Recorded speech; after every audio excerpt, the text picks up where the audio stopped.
অজিত দোভাল, অজিত দোভালকে বলা হয় master spy. And you read তার লেখা story. For 9 years he was the chief imam of a মসজিদ ইন পাকিস্তান, যেই মসজিদটা ছিল তাদের GH2-র কাছে, যেখানে ওদের জেনারেলরা এবং ওদের সচিবরা, গভর্নমেন্টের বড় বড় অফিসাররা নামাজ পড়তো for 9 years। Will you take it? ওখানে পাকিস্তানিরা এমন যে ওখানে ইন্ডিয়ান বললে আর কোনো উপায় নেই, সেখানে সে এত বছর ধরে মসজিদের ইমামতি করে আসলো। লম্বা কাহিনী আছে, আমি সেটা বলছি না, বাট আমার দেশের কথা তাহলে চিন্তা করেন। আমার দেশে তো আমার এমন ভাই বেরাদর আছে যারা গায়ে করে গিয়ে গুপ্তচর হওয়ার জন্য ready. We have got a small community, though they have got volunteers for র। তাহলে আমাদের কি করতে হবে? ভয় পাওয়ার কোনো কারণ নাই, সচেতন হলেই চলবে। If you are careful, if you are ready, if you are united, আমার মনে হয় আমাদেরকে কেউ পরাজিত করতে পারবে না। একটা জায়গায় এসে ঠেকে গেছি যেখানে আমাদের গভর্নমেন্ট নিয়ে প্রশ্ন হচ্ছে, আমাদের স্থিতিশীলতা নিয়ে প্রশ্ন হচ্ছে, আমাদের বিগত পলাতক স্বৈরাচার দেশটাকে যেরকম একটা সমজালের মধ্যে রেখে গেছে, একটা বিশৃঙ্খল পরিবেশের মধ্যে রেখে গেছে, লুটপাট, খুন খারাপি সব কিছু করে স্টেটের যতগুলো অর্গানাইজেশন হয়, যতগুলো অঙ্গ হয়, সবগুলো অঙ্গকে একেবারে অত্যন্ত খারাপভাবে তছনছ করে দিয়ে স্বৈরাচার পালিয়ে গেছে। এবং দেশের বর্তমান অবস্থাটা কি? ওই যে একজন বক্তা বললেন যে আমরা বুঝতে পারছি না কে শত্রু কে মিত্র। এই দেশে প্রথমত আমাকে আত্মবিশ্বাসে বলিয়ান হয়ে আমাদেরকে ঐক্যবদ্ধ হতে হবে দেশের জন্য। সিম্পল, এখানে আর কোনো কথা নেই।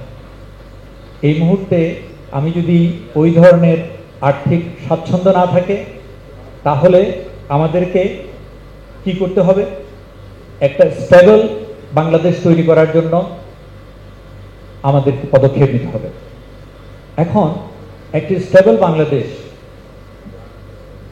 এবং একটি সমৃদ্ধ বাংলাদেশ কে চায় না? প্রত্যেক বাংলাদেশই চায়। শুধুমাত্র যারা আমার শত্রু তারা চায় না। আমরা ভারত সম্পর্কে কথা বলছি, ভারতকে আমাদের শত্রু না বন্ধু? এইভাবে বলা যাবে না। আমি বলবো ভারত হচ্ছে আমাদের প্রতিবেশী।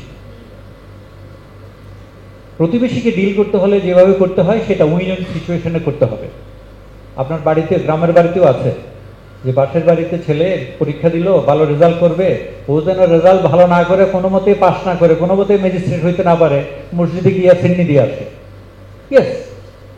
সো আমার প্রতিবেশীকে আমি এরকম ফেরেস্তা মনে করার কোনো কারণ নেই। ৭১ সালের যুদ্ধে আমাদেরকে সহযোগিতা করেছিল, অতীত ইতিহাস আছে। কিন্তু গত ৫৪ বছর ধরে আমরা যা দেখেছি, তাদের বডি ল্যাঙ্গুয়েজ, তাদের কাজ কারবার, তাদের সব রকমের কর্মকাণ্ড আমাদের মধ্যে তিক্ততার সৃষ্টি করেছে। এই দেশের মানুষ এখন রন্ধ্রে রন্ধ্রে বুঝে ফেলেছে যে ভারত আমাদের আসলেই উপকারী বন্ধু নয়। তাহলে আমাদেরকে সৎ প্রতিবেশী হিসাবে মেরুদণ্ড সোজা করে থাকতে হলে আমাদেরকে এই ধরনের কাজ করতে হবে, যাতে করে we can have a balanced security situation. এখন আমার প্রতিবেশীকে ভারত কত বড়, আমার তুলনায় কত বড়, ওদের আর্থিক, জনগণ সব কিছু দিয়ে দেখেন তো তাই বলে কি আমরা মুনতাসির মামুনদের মতো বলবো যে না আমাদের তো কোনো সেনাবাহিনীর দরকার নাই? আমি কি বলবো যে, আমার মনে আছে একটু কাহিনী হয়ে যায়, প্রথম আমাদের ১০৫ মিলিমিটার হাউইটজার আর্টিলারি কামান ছিল, পরে ১৩০ মিলিমিটার কামান সংযুক্ত হলো, 130 মিলিমিটার গান। তো সেটার প্রথম ট্রেনিং করালাম আমি, বিকজ বাইরে থেকে আমি ট্রেনিং করে এসেছিলাম। তা আমি যখন লোকদেরকে প্রশিক্ষিত করছি, আমাদেরই এক অফিসার বাংলাদেশ আর্মির আমাকে জিজ্ঞেস করছে, আচ্ছা স্যার এই 30 মাইল মানে 30 মাইল পর্যন্ত রেঞ্জের এই গান কি দরকার আমাদের? আমি বললাম হ্যাঁ তাই তো স্যার, আসলে আমাদের তো কোনো কিছুই দরকার নাই, বিকজ ভারত তো আমাদের চিরদিন বন্ধু থাকবে, তাই না? সে বুঝতে পারলো আমি যে তাকে টন্টিং করছি। তার মানে ইন আওয়ার আর্মি সার্ভিং, তার মধ্যেও ভারতের প্রতি একটু মায়াদয়া সম্পন্ন লোক ছিল। আমাদেরকে সচেতন থাকতে হবে। পেটের ভিতর যদি ছুরি থাকে, ঘরের ভিতরে যদি ডিভিশন থাকে, তাহলে আমাদেরকে সচেতন হতে হবে। আপনারা জানেন সিকিমের বৌদ্ধ রাজা চোগিয়াল যেভাবেই হোক না কেন নামমাত্র ভারতের সাথে একটা করে নামমাত্র একটা দিল, ইলেকশন দিল। ইলেকশনে কারা গেল? লেনদুপ দর্জি। লেনদুপ দর্জি ওয়াজ প্রিপেয়ার্ড গণেশ ইন্ডিয়ার, এবং সে 75-এ চোগিয়াল রাজি হয়ে গেল ভারতকে, সরি সিকিমকে ভারতের একটা অঙ্গরাজ্য বানানোর জন্য। ফাইন, গুড, গণভোটের মাধ্যমে। এই ধরনের সামনে ইলেকশন আসছে, গণভোটের মাধ্যমে যেন কোনো চোগিয়াল বা লেনদুপ দর্জি ক্ষমতায় যেতে না পারে, এই দায়িত্ব আপনার, এই দায়িত্ব আমার। আমরা আল্লাহর উপর বললে আল্লাহ ফেরেশতা পাঠাবে না, আমাদেরকেই ভোট দিতে হবে, আমাদেরকেই পছন্দ করতে হবে, আমাদের কারা ল মেকার হবে, আমাদের কোন রাজনীতিবিদরা সামনে এগিয়ে যাবে। আমি একটা কথা বলে শেষ করে দিই, সেটা হচ্ছে বাংলার মাটি দুর্জয় ঘাটি, চিনে নিক দুর্বৃত্ত। সুকান্ত বলেছিল, তো এটা ভালোই তো, এটা গরিবের তো এই কথা যে আমরা একদম ফুটায় বলবো যে আমাদের গান নাই, আমাদের তলোয়ার নাই, ঢাল নাই, নো প্রবলেম, আমি নিজেই সশরীরে দাঁড়িয়ে যাব। বাংলার মাটি যে দুর্জয় ঘাটি, এটা আমরা বারবার প্রমাণ করেছি, এবং it is possible for us, it is possible for us. যে কোনো জীব, যে কোনো পশু, তার নিজস্ব কতগুলো ইনস্ট্রুমেন্ট থাকে। সে তার শিংটাকে ধারালো করে, দাঁতটাকে চোখা করে, তার হাতের মাসেলকে সে শক্ত করে, সে তার নখরকে তীব্র করে, তার লেজটাকে চাবুকের মতো তো তৈরি করে। আমরা এইভাবে তৈরি করবো, আমাদের কিছু নাই, অসুবিধা নেই। বাংলাদেশিরা হার মানে না, বাংলাদেশি মুসলমানরা কোনোদিন পরাজিত হবে না। এই ঐক্যের মধ্যে আমাদেরকে যেতে হবে, এবং এটা করার জন্য প্রথম দিকে আমাদেরকে রাজনীতির ব্যাপারে সচেতন হতে হবে। আমি এই নিয়ে আর কথা বাড়াচ্ছি না, কিন্তু যেটা সবচেয়ে বেশি দরকার সেটা হলো ভূ রাজনীতি বুঝা। রাজনীতির চেয়েও করা হচ্ছে ভূ রাজনীতি। আমার আগে বক্তা বলে গেছেন যে বাংলাদেশ তো ইম্পর্টেন্ট। এই ইম্পর্টেন্ট হতে হলে you have to make a balance.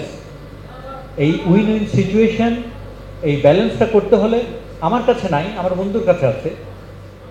ভারতকে যদি আপনি বন্ধু হিসেবে নিতে না পারেন, তাহলে ম্যাপটাকে চিন্তা করেন এবং ভারতকে বাদ দিয়ে দেন। আপনার সবচেয়ে নিকটতম মুসলিম দেশ কোনটা?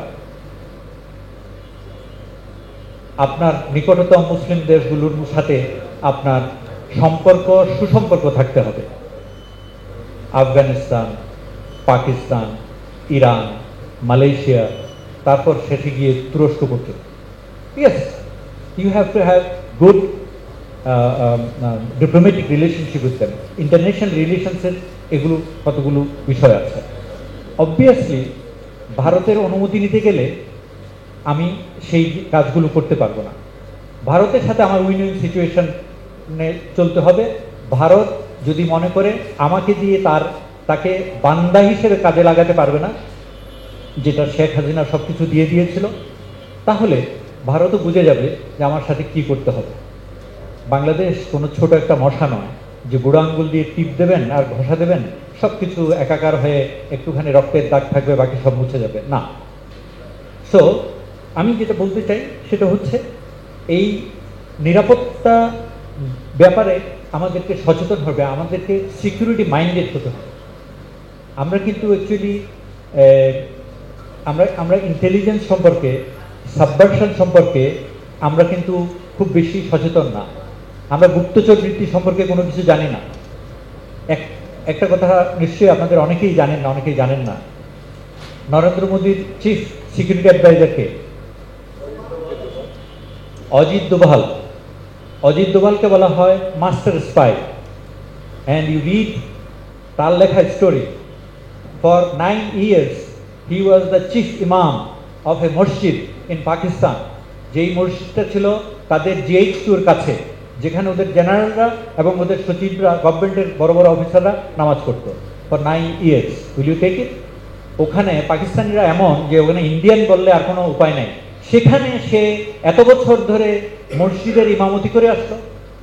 লম্বা কাহিনী আছে, আমি সেটা বলছি না, বাট আমার দেশের কথা তাহলে চিন্তা করেন। আমার দেশে তো আমার এমন ভাই বেরাদর আছে যারা গায়ে পরে গিয়ে গুপ্তচর হওয়ার জন্য ready. We have got a small community, though they have got volunteers for র।